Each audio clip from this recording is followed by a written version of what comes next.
Hello everyone, good morning. Today we will start exercise 6.1 of class 6, the sum number second. Sum number second statement is the following number are obviously not perfect square, give reason.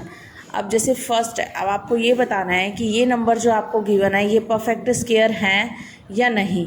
अब इसके लिए देखो, पहले मैंने 1 to 10 तक सबके square लिख लिए। 1 का स्क्वायर 1, 2 का स्क्वायर 4, 3 का स्क्वायर 9, 4 का स्क्वायर 16, 5 का स्क्वायर 25, 6 का स्क्वायर 36, 7 का स्क्वायर 49, 8 का स्क्वायर 64, 9 का स्क्वायर 81 एंड 10 का स्क्वायर 100।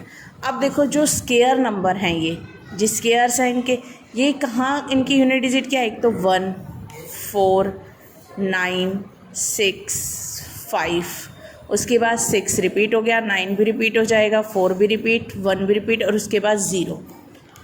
अब इससे आप चेक करोगे, अगर कोई भी नंबर की यूनिट डिजिट इससे स्टार्ट हो रही है, इन नंबर से 1, 4, 9, 6, 5, 0, तो वो परफेक्ट स्क्वायर है, अदरवाइज नो। अब एक केस आता है 0 में। अब जरूरी नहीं है कि जिसकी यूनिट डिजिट 0 है वो परफेक्ट स्क्वायर होगा, नो।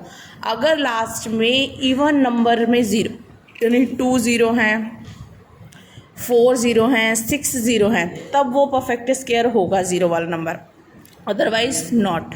ठीक है, अगर 3 0 हैं पीछे तो वो परफेक्ट स्क्वायर नहीं है, ये ध्यान में रखना। अब जैसे 1 0 5 7 है, 7 यहाँ किसी इससे स्टार्ट नंबर्स में नहीं आ रहा, तो this is not a perfect square, तो ये परफेक्ट स्क्वायर हमारा नहीं होगा। 2 3 4 5 8, 8 भी नहीं है इन डिजिट में, तो ये भी नहीं होगा। 7 9 2 8, ये भी हमारा परफेक्ट स्क्वायर नहीं होगा। उसके बाद अगर मैं ये देखती हूँ 6 4 0 0, तो ये भी हमारा परफेक्ट स्क्वायर नहीं होगा। अगर मान लो मैंने आपको ये दे दिए 1 4 4, अब इसकी यूनिट डिजिट क्या है? 4, लास्ट में 4 आ रहा है, तो ये हमारा परफेक्ट स्क्वायर है। तो सेकंड क्वेश्चन के जितने भी पार्ट्स हैं आपको इसी फॉर्मेट में करने हैं, ये बताना है कि परफेक्ट स्क्वायर हैं या नहीं। Now comes to question number third. Question number third statement is the square of which of the following would be odd number. 8th class third question आपका, the square of which of the following would be odd number. आपको बताना है कि कौन सा जो भी ये नंबर आपको ऑड नंबर गिवन है, इसका मतलब स्क्वायर बताना है, ओड है या इवन है। ओड कौन से हैं और इवन कौन से हैं, ये स्क्वायर आपको दे रखे हैं, ये बताना। अब वो यूनिट डिजिट से डिसाइड होगा। अगर इसकी यूनिट डिजिट इवन है तो वो इवन होगा, अगर उसकी यूनिट डिजिट क्या है? ओड है, तो ओड होगा। 4 31, 1 क्या है? ओड, तो ये नंबर क्या हो जाएगा हमारा? ओड। 6 इवन है तो ये नंबर इवन। 9 ओड है तो ये नंबर ओड हो जाएगा। 4 इवन है तो ये नंबर क्या हो जाएगा? इवन। बस हमें यही बताना था। Now comes to question number fourth. अब देखो question number 4 statement is observe the following pattern and find the missing digit.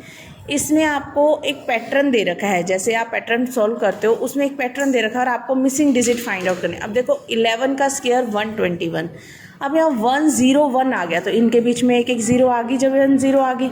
अब 2 0 है तो इनके बीच में क्या आ गई? 2 0 आ गई। अब 4 0 है तो यहाँ पे क्या आ जाएगा?